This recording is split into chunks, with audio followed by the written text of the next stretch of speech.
Welcome back, everyone. I hope I didn't scare you too bad in the last lecture. But last time we talked really just broadly about what money is, why we use it, and why an economy built entirely around barter just wouldn't work very well. But today we're going to start to look under the hood a little bit. One of the things that I want you to understand early on in this class is that most of the money that you use every day isn't being physically printed by the Federal Reserve. In fact, most of what we actually call money exists as numbers in bank accounts, and that's it. So today we're going to figure out where those numbers actually come from. So here's the puzzle. Banks can't print dollars, right? So Wells Fargo, if they decide they want $1 billion, they can't just go downstairs, fire up the printing press, and make some. But banks can create money all the time. How is this possible? Well, the answer is lending. And it sounds a little weird until we actually look at the bank's balance sheet. And that's exactly what we're going to be doing today. So remember basic accounting. I do apologize about this in advance. I hated accounting. I was very bad at it, actually. Um, so we're not going to spend too much time on this, but it's good to know like different sides of the balance sheet. And assets that's one side of the balance sheet. Assets are the things that the bank owns or the things that are owed to the bank, right? So if the bank makes a loan, the bank loans $100,000 out to somebody, right? That like promissory note saying that they're going to get $100,000 back from that person plus interest. Well, that's now an asset, right? They lent that money out, but that money's going to come back in as like a cash flow with some interest attached to it. So loans are assets.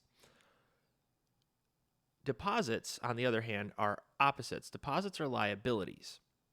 So if somebody comes in and deposits a bunch of money into the bank, right? They deposit $100,000 into the bank. Well, that's actually theirs. Think of it as them loaning that money to you, right? So you loan the money out, that's an asset because you're going to get it back.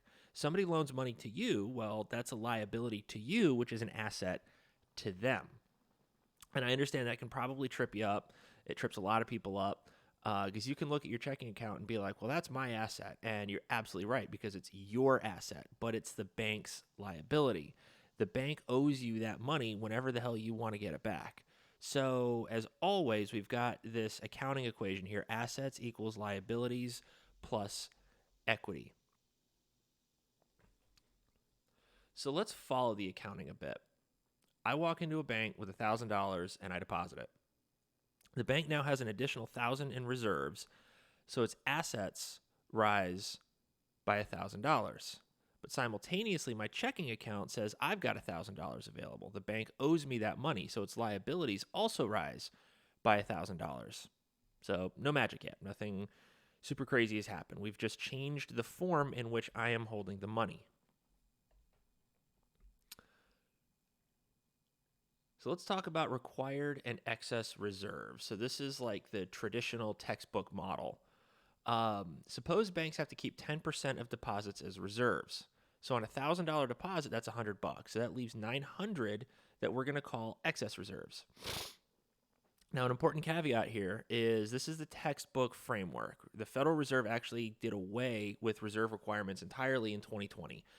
We can get into the why a little bit later, but it was really just that by that point, with all the massive excess reserves that banks were holding as a result of quantitative easing, which came as a result of the financial crisis of 2007, 2008, the required reserve regime, right? That policy rule just wasn't really all that useful anymore. It wasn't doing very much. So they just kind of did away with it. Now we're going to be using the reserve ratio here because it gives us a useful model for understanding how deposit expansion actually works. And then later we're going to update this and talk about how the modern Fed actually implements monetary policy. So we've got the required reserves equaling the required reserve ratio multiplied by the deposits. So if you got to hold 10% and you deposit $1,000, well, your required reserves are now $100. And the excess reserves are the deposit minus, or the required total reserves minus the required reserves. So the total reserves would be what, the 1,000 minus 100, excess reserves are $900. Okay, so the bank makes a loan. This is where something interesting starts to happen. Suppose the bank makes a $900 loan. Does somebody go into that vault, grab nine $100 bills and hand them to the borrower? Not always. Usually they don't. The bank credits the borrower's deposit account. And look at what just happened to the balance sheet here. There's a new $900 asset, which is that loan. Somebody owes that bank $900, and there's a new $900 liability because it's the deposit the bank just created. The act of lending has thus created deposit money. And that's the central idea that I want you to remember. I know it seems a little strange right now. Don't worry. The more you look at it, the more you work at it, I promise you it will start to make sense. So the deposit creation chain. Suppose that borrower spends $900. The person receiving it then deposits it, right? So that person that borrowed $900 goes and spends $900 on whatever it is they want to buy. The person that sells them that good or that service deposits it. And the bank retains 10% and lends the rest out, which is now $810. That $810 gets spent and deposited somewhere else. And then $729, and then $656, and so on, and so on, and so on.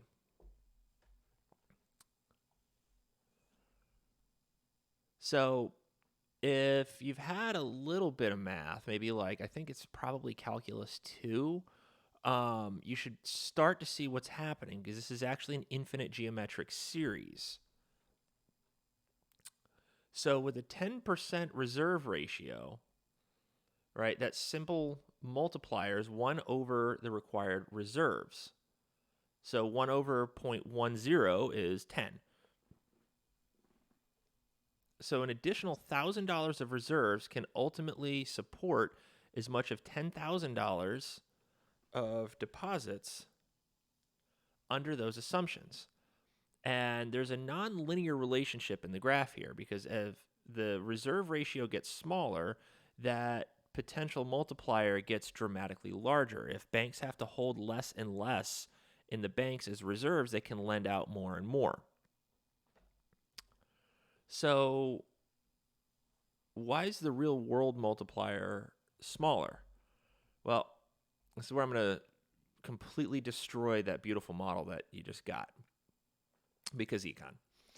The 10 to 1 result depends on some pretty big assumptions here, right? What if like people hold cash? What if banks don't want to lend every available dollar they have? What if there aren't enough borrowers worth lending to?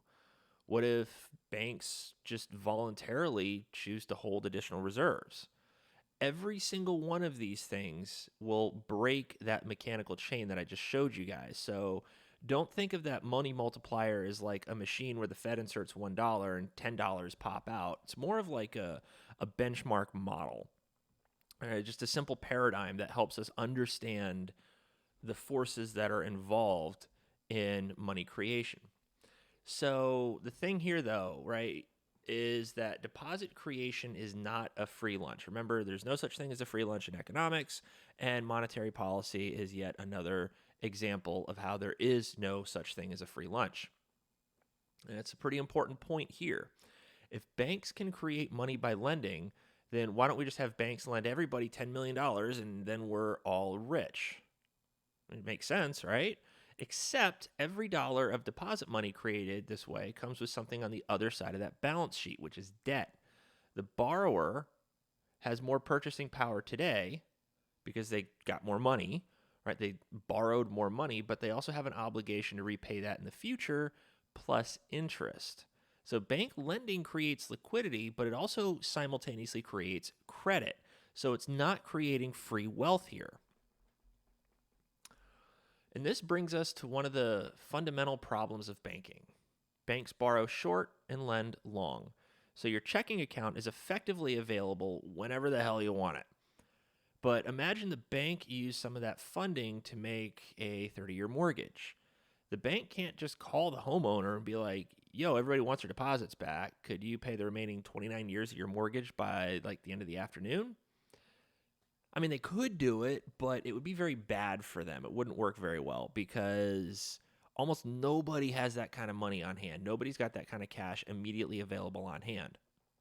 So if the bank calls and they want the remaining principal on the mortgage back, everybody's kind of screwed. You're screwed because you just lost your house, and the bank's screwed because they don't get their money. And now they've got this asset that's not very liquid, which is your house and the property that it's sitting on. And that's the liquidity problem. And that's why a bank can't, that's why a bank, sorry, can be perfectly solvent on paper, but still get into serious trouble if everybody simultaneously wants their money.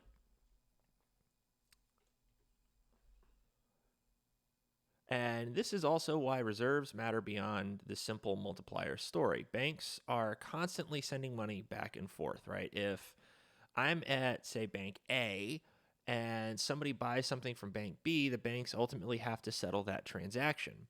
And they do that using reserves. So reserves aren't just money sitting around doing nothing, they're basically the settlement asset of the banking system.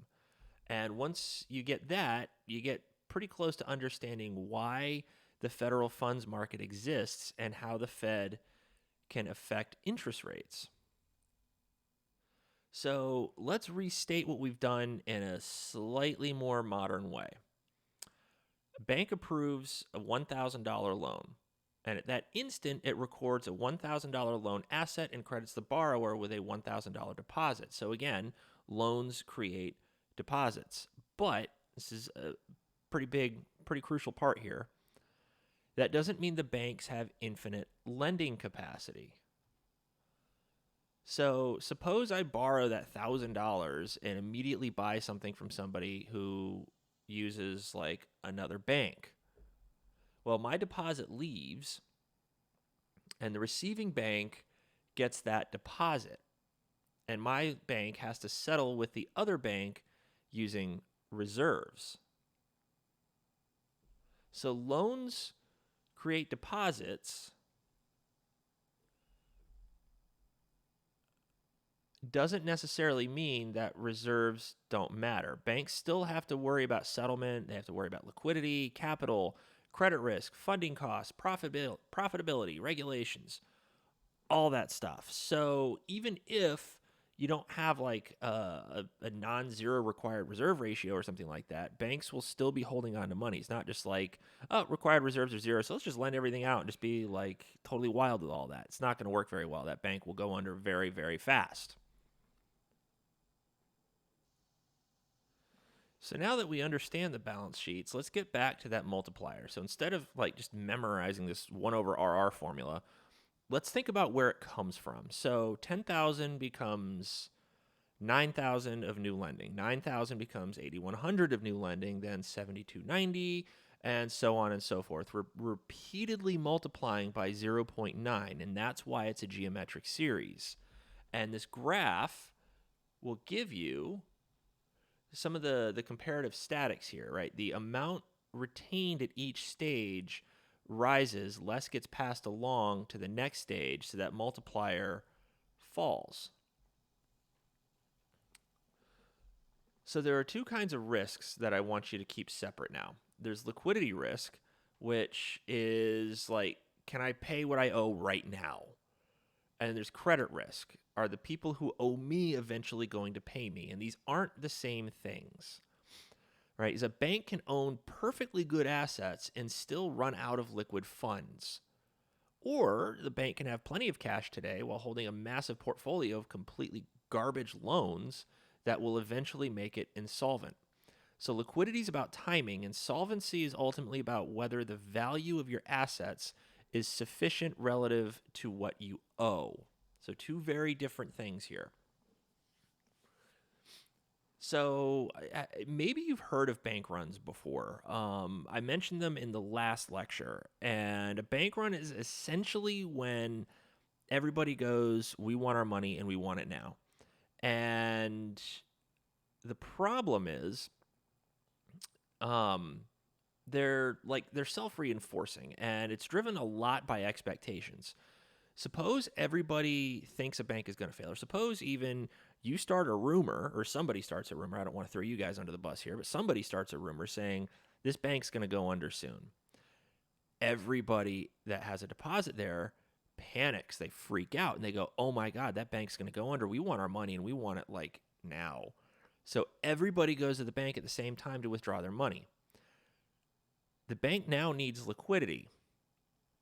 The bank isn't insolvent, right? The bank has valuable, good assets, but it doesn't have all that money on hand right now, right? Those assets, if I, loan somebody a couple of $100,000 for a home, right? I've got the title on that home until they pay it off. But the thing is, if somebody comes in and says, I want $200,000 and I don't have it, yes, I've got the home that's worth substantially more than that, but I'm not getting that money right now, right? I'm getting paid that money over time.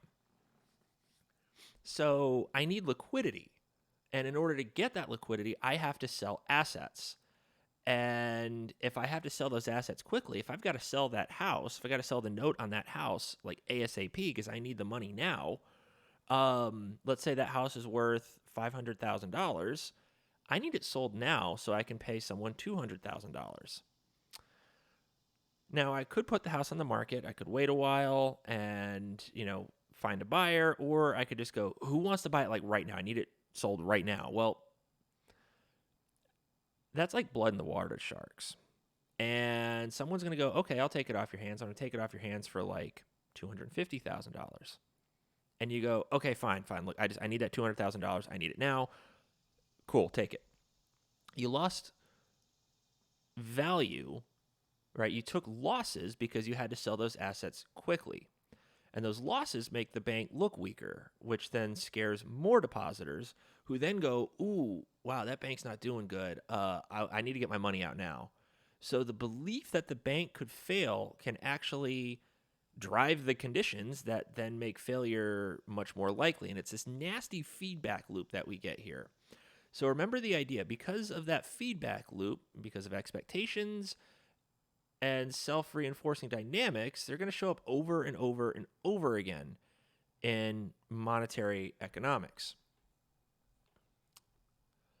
So let's do a quick little concept check here. I don't want you to calculate anything yet. Just see if you can tell me the story.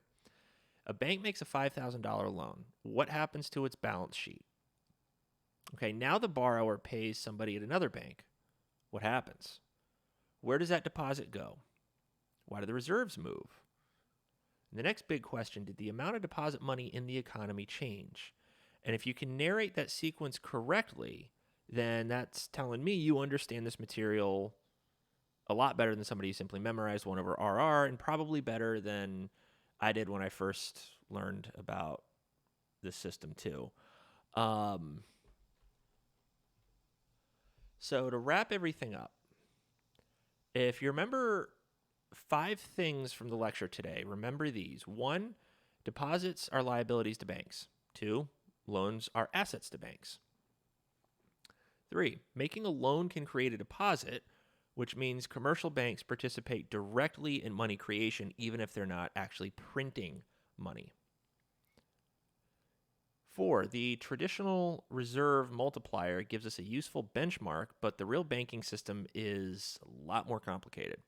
Way more complicated than that. And 5th and final, reserves connect all these individual banks together through the payment system.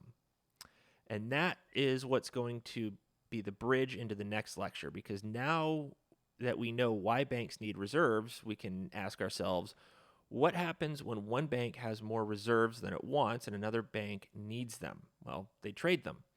And the interest on those overnight loans is what's known as the federal funds rate. So next time, we're going to use that market to start building the machinery of the actual Federal Reserve's monetary policy. But that is for a later date. So thank you for watching this lecture all the way through. And I will see you guys in the next lecture. Take care. Bye.